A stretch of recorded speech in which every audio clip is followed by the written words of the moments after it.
It's 19-14 here. All of a sudden in the second, Murray, Larry Fitzgerald, future Hall of Famer, adds another touchdown to his total. It's a 26-14 advantage. Here comes Jalen Hurts, though. 3rd and goal. Greg Ward, did he get both feet down? Yes, he did. They cut it to 26-20. 3rd TD pass of the half for Hurts. 3rd quarter now. Hurts keeps it right up the middle, avoids a couple of tackles, dives for the end zone. He's in there. The PAT missed, though, so we got a game tied at 26 all. Murray with a chance to respond.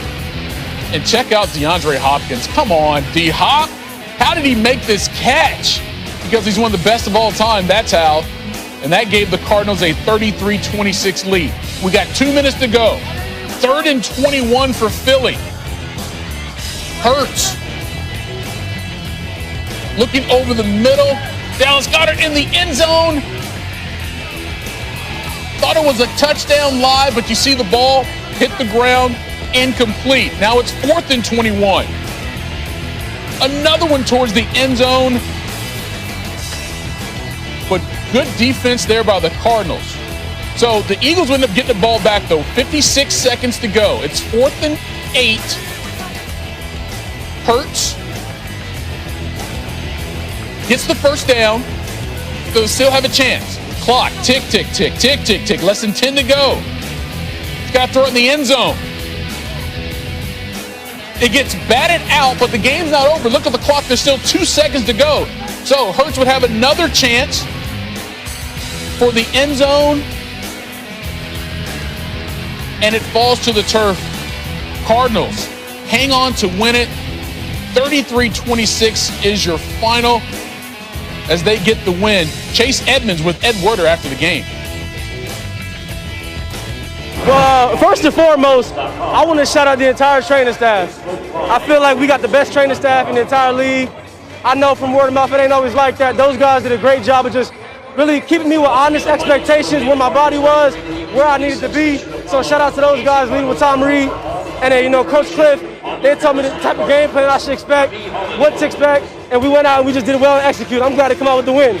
Kyler Murray had his first 400-yard passing game today. Could you put into some kind of perspective that accomplishment in a game of this magnitude? I told K1, especially when we found out that Slay was gone, we got to really do damage through the air.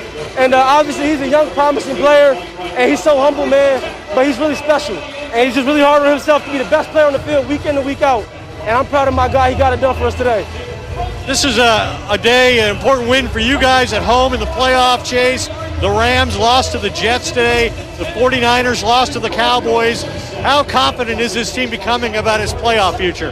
Hey, man, I feel like the best run always has to be made in December. Right now, we're 2-0 in December in our last 4 games. We got to keep it rolling. We know the mentality is survive in advance. We don't need to do no score watching. Just go in, lock in, and figure out how to get a win week in and week out. Chase, thanks for the time. Appreciate it. Congratulations. Appreciate it. All right, Kyler Murray's 9 games with both the passing and rushing touchdown in 2020 mark an NFL single-season record, surpassing Cam Newton back in his rookie year in 2011. His 14 rushing touchdowns that season remain a record among quarterbacks. Murray 3 away from that with 2 games to be played. All right, Tim, let me start with you in terms of how well Kyler Murray played, especially once they needed to score late to win that game. Mm-hmm. Well, he threw for over 400 yards, so he played great. Look, he does a good job of taking care of the football, had kind of one mistake in the game, but he was outstanding. And I think what's really impressive about him, Michael, is that, he's a better, passer than I think people realize from inside the pocket. He really sees things well, and I think there was maybe some concern about that coming into the league with his height and all of that, but he's been excellent inside the pocket. He's also been good creating, and then he's also been good in the design quarterback run game and then just creating his own offense. So, yeah, he was outstanding. And I would just also say this. I think we also need to look at the addition of DeAndre Hopkins and think about what that's meant for wins and losses for this football team.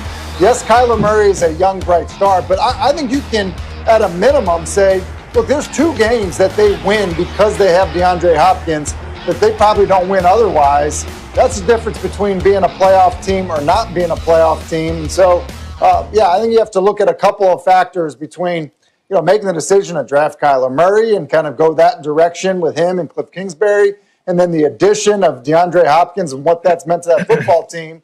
Look, they've been impressive. Hey, Rob, let me go to the other side of the field because there was so much talk leading into this game in Philadelphia about that quarterback situation, especially when the report came out that Carson Wentz is not interested in being a backup to Jalen Hurts. And for Hurts to go out and play as well as he did, even considering they got the loss, what did you make of his performance on Sunday? Look, I mean, he continues to impress. In this game, he impressed me. 3 touchdowns throwing, 1 running. So, look, if you're Carson Wentz and you're upset that you're going to be the backup, his house might be for sale right now because after that performance, it looks like next year they're going to have to go with Hurts. Just based on what he's done in the last 2 games, he's really changed the way that offense looks. They're actually driving the ball down the field. They're scoring points. Receivers are somehow open now. And look, I just think that changeup helped Hurts, and Wentz, obviously right now he's going to be upset and he's not happy with being in a backup role, but he didn't perform. And the NFL is about performance. And if you don't go out there and perform up to the standard of what they've paid you and what everyone expects, then when someone comes in like a young guy that they drafted high and outplays you, that's the way it is. I mean, that it happens in every team. When somebody's not performing, then another guy comes in and they go out there and they perform, well, then they get the job. So it looks bright. There's a bright future there for Hurts moving forward if he can continue to progress. But he's been very impressive for 2 weeks. Yeah, even if Carson Wentz does not want to be the backup there in Philly, even he would have to admit the offense has looked different the last 2 weeks with Jalen Hurts as a starter based on when Wentz had played over the last several games. All right, so a good matchup of young talent there, but the marquee matchup of the day, also speaking of quarterbacks, Patrick Mahomes and the Chiefs, Drew Brees.